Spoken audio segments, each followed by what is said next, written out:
Jadi kalau ada orang harga diri dan egonya gede banget, itu orang harus dilatih menundukkan egonya dengan melakukan pekerjaan yang kelihatannya kasar banget.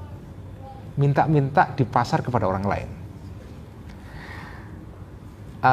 Saya pernah berkunjung satu ketika saya ke New York beberapa tahun yang lalu ya. Saya berkunjung ke pusat meditasi spiritual yang dikelola oleh kelompok dari India namanya Brahma Kumaris ya. Ini kelompok spiritual India yang basisnya agama Hindu, namanya Brahma Kumaris atau dikenal dengan BK. Mereka punya pusat uzlah gitu sempat meditasi di sebuah kawasan di luar New York, di sebuah gunung itu, di atas gunung gitu. Nah, menarik.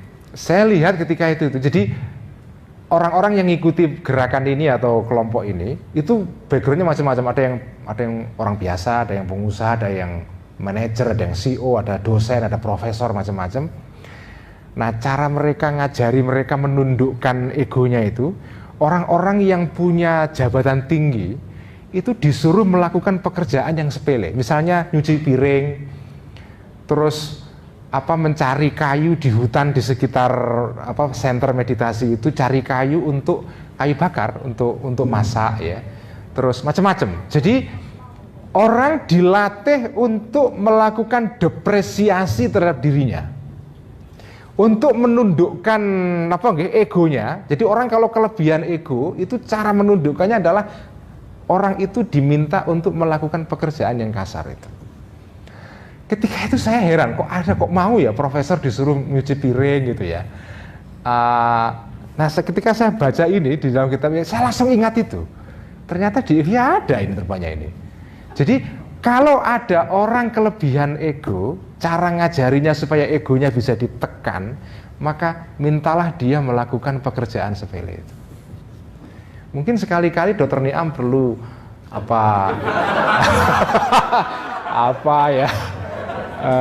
apalah nyapu di jalan atau masak gitu ya. Suami-suami yang kadang-kadang terlalu gede egonya itu perlu nyuci piring juga, nyuci baju ya, supaya merasakan bagaimana melakukan pekerjaan yang di mata orang lain itu dianggap sebagai pekerjaan kasar itu. Kasar atau hina? Hina ya, pekerjaan hina. Itu harus melakukan itu. Lil kudiyati, jadi minta-minta ya. Makanya salah satu pelajaran menjadi seorang biku dalam agama Buddha itu ya, itu mereka disuruh pakai pakaian yang sederhana sekali, kemudian disuruh pergi, nggak boleh menumpuk harta, nggak boleh punya harta. Jadi dia makan berdasarkan apa yang diperoleh dari sedekah orang lain pada hari itu ya. Mungkin ini ekstrim ya, tapi saya mencoba memahami intinya. Intinya adalah tundukkan ego kita. Jadi cobalah mengalami satu pengalaman jenengan melakukan pekerjaan yang hina di mata orang lain supaya ego kita itu agak sedikit bisa direm itu. Ya. Karena problem besar orang mau belajar tasawuf adalah ego. Dan ego ini kalau tidak dikendalikan itu memang bisa destruktif banget, destruktif sekali itu. Ya, destruktifnya itu ya jangan ngerti lah terutama orang-orang yang sudah punya jabatan besar itu ya, itu problem besar itu. Jadi tasawuf ini sebetulnya memang ilmu yang dibutuhkan oleh orang-orang yang punya tantangan kejiwaan dalam pengertian spiritual ya. Orang misalnya egonya besar segala macam itu penting itu. Sekali-kali perlu naik bis kota mikrolet gitu. Di Mesir itu ini cerita mertua saya Gusmus waktu beliau masih belajar di Mesir. Beliau itu belajar kepada salah satu orang yang disebut sebagai Ghazali abad 20. Namanya Profesor Dr. Abdul Halim Mahmud. Itu seorang sufi besar abad 20, dosen Al-Azhar yang disebut sebagai Ghazaliyu Al-Qarnil Ishrin. Sebagai Ghazali abad 20. Namanya Abdul Halim Mahmud, itu gurunya Gusmus, Profesor Quraish Shihab, siapa lagi ya? Gus Dur juga ya. Nah, cerita Gusmus, Syekh Abdul Halim ini profesor besar. kalau ngajar di Al-Azhar itu setiap hari itu naik bis kota. Kadang-kadang ketemu muridnya di bis kota, duduk bareng ngobrol, jadi sambil padahal malah ngajar muridnya di situ juga itu. Jadi profesor naik bis kota bersama murid-muridnya itu mungkin salah satu cara kenapa Syekh Abdul Halim Mahmud itu melakukan itu, mungkin membaca kitab Ihya ini, melaksanakan ajaran kitab Ihya. Jadi kita belajar menundukkan ego kita dengan mengalami pengalaman orang biasa. Orang biasa naik mikro, kita naik mikrolet itu.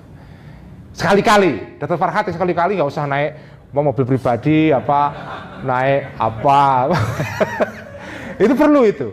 Jadi perlu, dan ini pelajaran bagi kita semua ya. Jadi kalau jenengan kepengin hidup spiritualnya itu sehat, itu kendalikan ego kita. Caranya bagaimana? Paksa diri kita untuk menjadi orang biasa. Sekali-kali kita jadi orang biasa. Jangan menjadi orang commoner, orang biasa nih kalau ya. Karena kalau menjadi orang gede terus, itu pasti akan menggedekan ego. Nah, sekali-kali ego ini perlu dikempeskan ya. Cara ngempesinya adalah memaksa diri kita menjadi orang biasa. Karena apa? Karena kata Imam Ghazali mengutip hadis Kanjeng Nabi terkenal, aktsaru ahlil jannati al-bulhu. Kebanyakan penduduk surga itu orang biasa. Maksudnya orang biasa apa? Orang yang pendidikannya sederhana. Karena kalau surga itu membutuhkan PhD misalnya, itu ya penduduk itu sedikit sekali yang masuk surga itu. Nanti orang biasa bagaimana? Makanya Kanjeng Nabi itu ngendikannya aktsaru ahlil jannati al-bulhu. Ya, sebagian besar penduduk surga itu orang biasa. Menunjukkan betapa demokratisnya surga itu gitu loh. Karena kalau surga itu mensyaratkan kualifikasi yang tinggi sekali, ya yang masuk surga sedikit sekali. Nah, makanya konon Al-Ghazali itu ketika menjelang meninggal, beliau itu pernah konon katanya mengeluarkan satu kata-kata gitu yang kayak bau keluhan. Sebelum meninggal beliau itu mengeluarkan kata-kata Allahumma imanan ka imanid du'afa. Ya Allah, berikanlah aku iman seperti imannya orang-orang biasa, orang-orang lemah. Karena orang-orang biasa itu kadang-kadang jauh lebih jujur imannya ketimbang orang-orang yang punya status sosial yang tinggi. Karena mereka ketika beriman itu ya apa adanya. Karena mereka nggak punya, mereka nothing to lose, nggak punya sesuatu yang dipertaruhkan, itu nggak ada itu. Kalau mereka beriman, dia beriman beneran, bukan karena beriman karena tekanan sosial atau nggak ada itu. Jadi ini kita malam ini belajar tentang salah satu proses spiritual yang penting, yaitu kalau kita mau jadi orang yang secara spiritual itu dalam ya, belajarlah jadi orang biasa. Tundukkan ego kita dengan cara melakukan tindakan yang biasa.